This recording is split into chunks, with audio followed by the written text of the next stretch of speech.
Hey guys! Magandang gabi. Welcome back po dito sa Gandara SRU channel. Andito na naman nga po ako nagbabalik.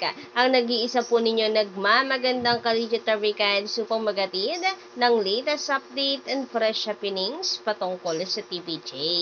Basta po mga balita na may kinalaman sa Itbulaga, sagot na po natin yan. Ganon din ang ilang chika sa loob at labas ng showbiz. Kaya naman, kung hindi ka pa nakaka-subscribe, i-click mo na yung subscribe button na nandyan sa baba at pakidamay po ng notification bell. Magkatabi lamang po yan upang kayo ay ma-notify, maging updated sa mga bago po nating reaction videos, analysis sa mga kaganapan, araw-araw nating nasasagap na balita sa social media.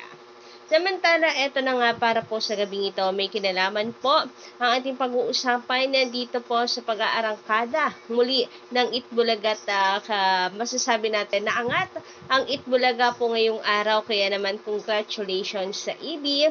And dito po sa napansin ng mga netizens at Dabarcad sa pagiging bias ng ilan pong tagahatid ng balita, lalo na po sa ratings ng EB at ng Showtime. But before that, nais ko muna pong basahin itong ipinapabatid sa atin ng isa po nating komentor tungkol sa tila meron daw pong pananabutahing ginagawa sa signal ng TV5 ng Itbulaga. Mula po kay Sir Froilan Juarez, maganda ng gabi sa inyo, shout out. Good eve, Miss Gandara. Yung TV5 po dito sa Iloilo, biglang nawawala pag oras na ng Itbulaga. Grabe naman pag oras lang ng Itbulaga. Parang sinasabotahe ang signal nila sa free to air sign. Ako, sana naman po ay hindi. Nakakalungkot isipin kung meron pong pananabutahing ginagawa sa signal. Ang pangit po ng labanan kung ganon, hindi po patas. So, sana po ay talagang mahina lang ang signal kasi nakakasakit ng damdamin kung may pananadyang ginagawa. So, hayaan po ninyo mag-in ating channel para maipabati dito sa Itbulaga, sa kay MVP, sa TVJ, upang sa gayon ay magawan po ng paraan kung kaya na mas mapalakas ang signal po dyan sa Iloilo. And kung meron po tayo dito iba pang commentary na taga dyan, pakiconfirm naman po kung ganoon din ang inyong nararanasan na kapag tuwing Itbulaga lang nawawala ang signal. Samantala sa Itbulaga nga po kanina, ngayong araw po ng Sabado, September 7, ay sinelebrate ng Itbulaga at binigyan po nila ng espesyal na araw ang Grandparents' Day. So, ayan po, kanina ay sinelebrate po nila yan, and katunayan, trending po ang Itbulaga sa X or Twitter po, na kung saan meron po tayong hashtag Legit Dabarcads trending in the Philippines. Ganun din ang hashtag Main Mendoza sa mga celebrities naman po. Trending si Mengay. Speaking of Main Mendoza, nag-post din po siya bilang pagbati po sa kanyang mga magulang ng Happy Grandparents Day. Ayan, nakasama po ni Nanay Dab at Tatay Dab sa larawan ang kanila pong napakakikisig, napakagaganda pong mga apo. Ayan po, ang saya-saya po nila dyan sa larawang ito. Anyway, Happy Grandparents Day po sa ating mga lolo't lola, sa mga meron pong lolo't lola pa rin hanggang ngayon. Ako po kasi wala na. So, Happy Grandparents Day po at batiin ninyo mga lolo't lola ninyo. Magpasalamat po kayo dahil hindi po lahat ay kasama pa yung kanilang mga lolo't lola. And sa mga viewers natin ngayon, alam ko meron po dito mga lolo't lola na nakikinig sa atin. Happy Grandparents Day po sa inyo mga nanay, tatay. Maraming salamat po sa inyong pong paggabay at pagmamahal na inyong ibinibigay sa inyong pong mga apo. So, from Gandara SRU, Happy Grandparents Day po sa lahat ng lolo't lola. And sa Itbulaga nga po bilang pagse-celebrate at pagbibigay ng importansya sa Grandparents Day, nagsama-sama nga po ang tatlong child star ng Itbulaga. Si Icy Guerra, Raisa May Dizon, and si Amber.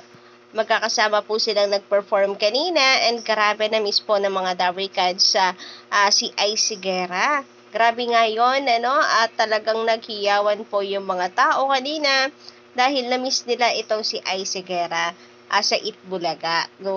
Meron po nagsasabi na sana ay maging regular na siya rito. Pero mukhang busy kasi itong si Ice, no? Talagang kapag may mga special po na occasion dito sa EB, ay sumisingit siya or sumisingit na lamang po siya bilang pagmamahal po sa Itbulaga kasi alam naman po natin how thankful po siya sa EB. Samantala, pag-usapan naman po natin itong ibinahagi ni Nielsen Hernandez na online views natin kanina. Grabe, pumapalo po yung viewers natin, no? 104K sa Itbulaga. Ang showtime ay 83K lang. So, medyo malaki-laki po ang agwat natin as of 1:42 p.m. Nung 2 p.m. naman, lamang pa rin tayo. Napanatili po natin ang pagiging ahead sa showtime with 90K live viewers, 72K naman sa showtime. Sa katapusan naman po natin sa closing na 2:30 p.m., ay napanatili pa rin natin ang pagiging number 1 with 85,000 viewers. Sa showtime naman ay 55K lamang. Ngayong araw po yan ng Sabado, September 7, 2024. Thank you so much, Nielsen Hernandez, sa iyong update na ito. Kasi tayo po ay sa telebisyon nanood kanina since binabawalan at binabawasan po tayo ng screen time dahil tayo bagong panganak lamang, Sa kabilang banda, nakuha naman po natin na update from Kambal po ito actually, there's sa TV. 99,000 live viewers po tayo during Gimme 5 and 37,000 viewers naman po tayo sa TV5 Philippines YouTube channel. So, total of 136K tayo. Grabe nga yun, Kadarikans, pumalo tayo ng 136K dito sa YouTube channel ng Itbulaga at ng TV5 Philippines. Samantala, kapansin-pansin naman na itong last 3 days guys ay sa pabulusok po ang ratings ng Showtime. Mula po ito nung naglabas sila ng kanilang bagong segment. Di ba po ba'y pinag-uusapan at pinagmamalaki ng kalaban or ng mga supporters ng Showtime yung 9% pong ratings nila. So, congratulations to Showtime, at successful naman ang una pong pagpapalabas nila ng kanilang bagong ratings. Pero kapansin-pansin na after 3 days, ay bumaba po sila. So, from 9% ngayon, 8.2% na lamang. Sa pabulusok po yung kanilang ratings, bakit kaya? Samantala, ang Itbulaga naman po ay napapanatili lamang po sa kanilang regular ratings ang kanilang nakukuha. Ibig sabihin, wala pong nawawala, hindi po dala lamang ng hype yung atin pong ratings, alam niyo yan, viewers, kundi talagang solid kasi yung supporters po ng Itbulaga. No matter what happen, anumang issue ang pinupukol at pangbababa or panghihila po ng mga bashers sa Itbulaga pababa.